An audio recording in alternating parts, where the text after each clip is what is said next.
Assalamualaikum warahmatullahi wabarakatuh. Perkenalkan, nama saya Yulinta Sari dari lokal PS4D NIM 19631111, Prodi Perbankan Syariah. Saya akan menerangkan materi saya, yaitu Matematika, Ekonomi, dan Bilangan, yang dimana ini dibimbing oleh Bapak Muhammad Abdul Goni SEMAK. Adapun materi pertama saya yaitu konsep dasar. 1. Matematika ekonomi. 2. Model ekonomi. 3. Perbedaan matematika murni dengan matematika ekonomi.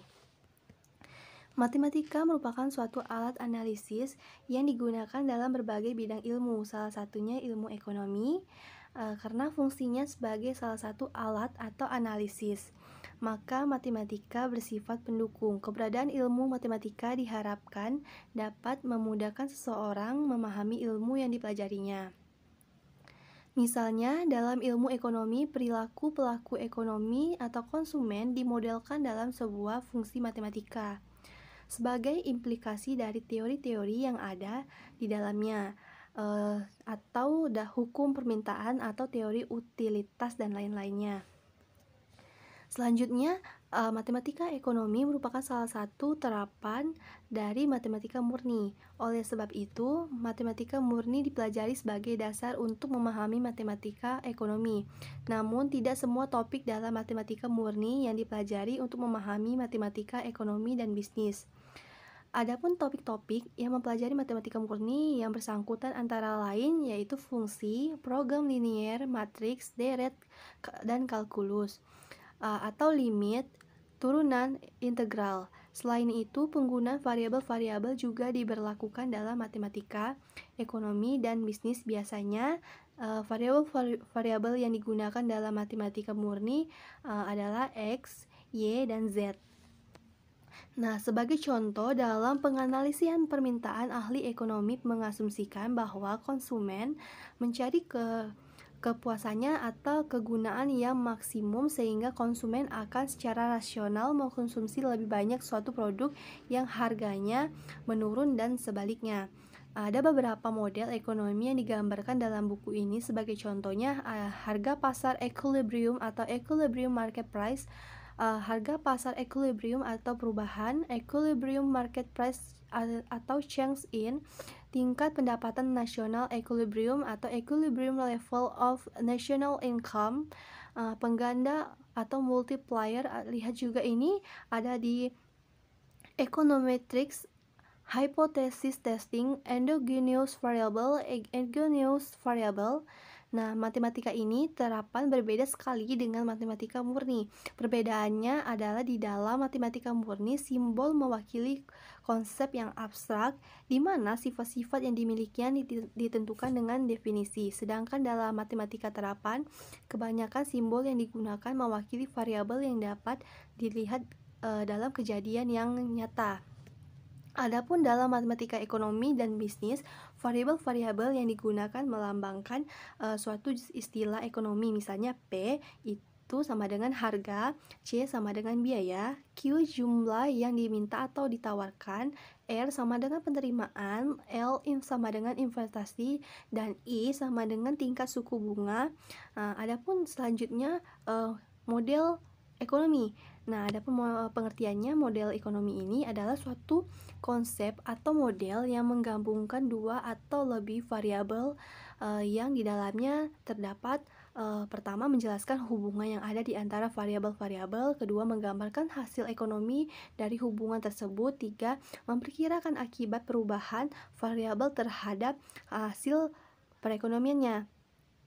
Adapun model ekonomi yang digunakan untuk merangkum ciri-ciri penting fenomena ekonomi yang rumit, yaitu menyederhanakan dan menerjemahkannya.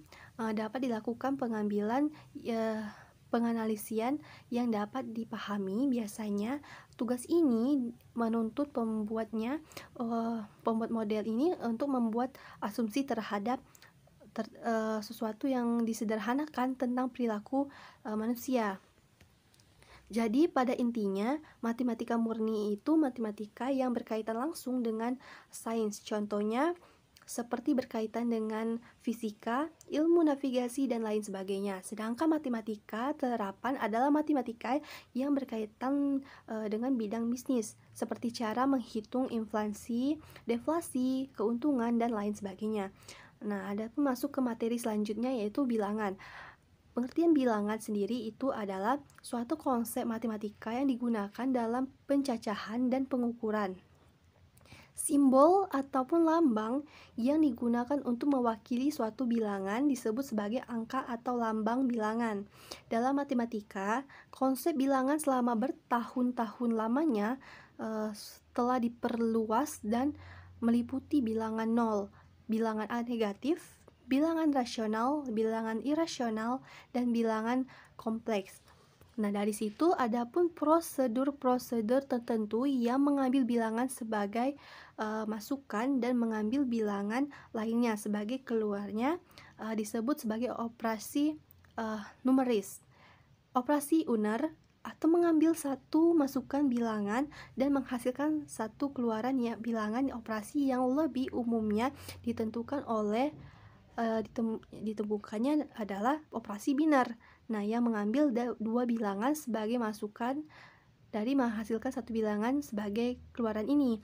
Nah, sebagai contohnya, operasi biner adalah perjumlahan, pengurangan, perkalian, pembagian, perpangkatan, dan perkalian. Perakaran, bidang matematika yang mengkaji operasi numeris disebut sebagai aritmatika. Nah, sistem bilangan yang terdapat di dalamnya itu sistem bilangan berbasis 10. Something sistem bilangan 10 ini adalah susun bilangan yang dimulai dari angka 1, 2, 3, 4, 5, 6, 7, 8, 9, dan 10. Adapun sistem ini banyak digunakan oleh orang-orang pada zaman Mesir kuno. Selain itu, sistem ini juga digunakan oleh bangsa Cina kuno, Yunani kuno, Yahudi, dan Romawi kuno. Sistem bilangan ini yang kini digunakan oleh manusia modern. Adapun sistem bilangan selanjutnya yaitu sistem bilangan vigesimal something. Sistem bilangan ini adalah sistem bilangan yang menggunakan susunan bilangan berbasis 20, yaitu dari angka 1 sampai 20. Sistem bilangan yang jenis ini juga digunakan oleh suku Maya kuno, di mana mereka menggunakan antara urutan 20, 400, 8000, dan seterusnya daripada kelipatan 10, 100, dan 1000, seperti pada sistem bilangan desimal. Di sini juga sistem bilangan Sekages kuno, something sekagesimal adalah sistem bilangan yang menggunakan angka 60 sebagai angka dasarnya. Angka 60 dianggap sebagai angka istimewa yang dibagi dengan banyak angka seperti 1, 2, 3, 4, 5, 6, 10, 12, 15, 20, sampai 30.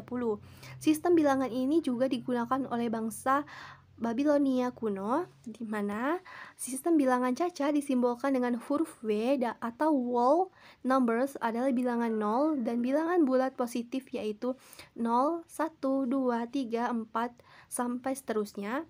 Adapun bilangan bulat dilambangkan dengan huruf Z atau integers, yaitu semua bilangan yang bernilai positif dan negatif termasuk angka 0 yang bukan desimal. Contohnya adalah min 2, min 1, 0, 1, 2, dan seterusnya.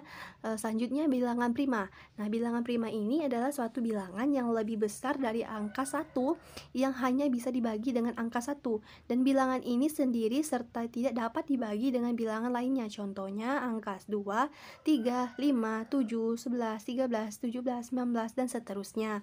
Nah, selanjutnya yaitu jenis-jenis bilangan sederhana. Nah, ada berbagai jenis bilangan. Nah, bilangan yang paling dikenal adalah bilangan bulat. Angkanya itu angka mulai dari angka 0, 1, min 1, 2, min 2, dan seterusnya. Dan adapun bilangan-bilangan aslinya yaitu angka 1, 2, 3, dan seterusnya. Bilangan yang kedua ini untuk berhitung dalam aritmatika bilangan bulat sendiri terbagi menjadi 3 jenis, yaitu bilangan bulat positif, bilangan bulat negatif, dan nol. Adapun bilangan cacar adalah himpunan bilangan bulat yang bukan negatif, yaitu dimulai dari angka 0, 1, 2, 3, dan seterusnya. Dengan kata lain, himpunan bilangan asli ditambah 0. Jadi, bilangan cacar harus bertanda positif. Adapun himpunan semua bilangan bulat dalam buku-buku teks aljabar biasanya dinyatakan dengan lambang Z, atau sedangkan himpunan semua bilangan asli biasanya dinyatakan dengan lambang N, di mana setiap bentuk rasio P atau Q antara dua bilangan bentuk P dan bilangan bulat bukan 0 Q disebut bilangan rasional atau pecahan. Himpunan semua bilangan rasional ditandai dengan angka Q, di mana contoh dan jenis bilangannya adalah di bilangan asli dilambangkan dengan huruf N, atau nominal numbers merupakan bilangan bulat yang bernilai positif, yaitu dimulai dari angka 1, 2, 3, 4, dan seterusnya. Adapun kegunaan dari bilangan ini yaitu dalam matematika, lambang bilangan digunakan untuk mengetahui banyaknya satuan ukuran dari hal yang diukur. Lambang bilangan terdiri dari susunan angka-angka. Matematika memanfaatkan keterampilan mengenal hubungan bilangan-bilangan untuk berbagai keperluan kegiatan, menggunakan garis bilangan untuk menemukan hubungan kuantitatif di antara data dilakukan dalam operasi aritmatika. Adapun aturan-aturan atau rumus-rumus matematika untuk menghitung jumlah atau menentukan hubungan dari pengukuran dasar diketahui dengan menggunakan angka. Bilangan juga diperlukan untuk proses menyatakan suatu pengukuran, di mana pengukuran ini, pengurutannya, dan penggolongan benda-benda. Nah, topik-topik yang biasanya matematika murni yang bersangkutan diantaranya lain yaitu fungsi, program linier, matriks, deret, dan kalkulus. Nah, itulah tadi penjelasan dari materi saya. Lebih dan kurang saya mohon maaf. Wassalamualaikum warahmatullahi wabarakatuh.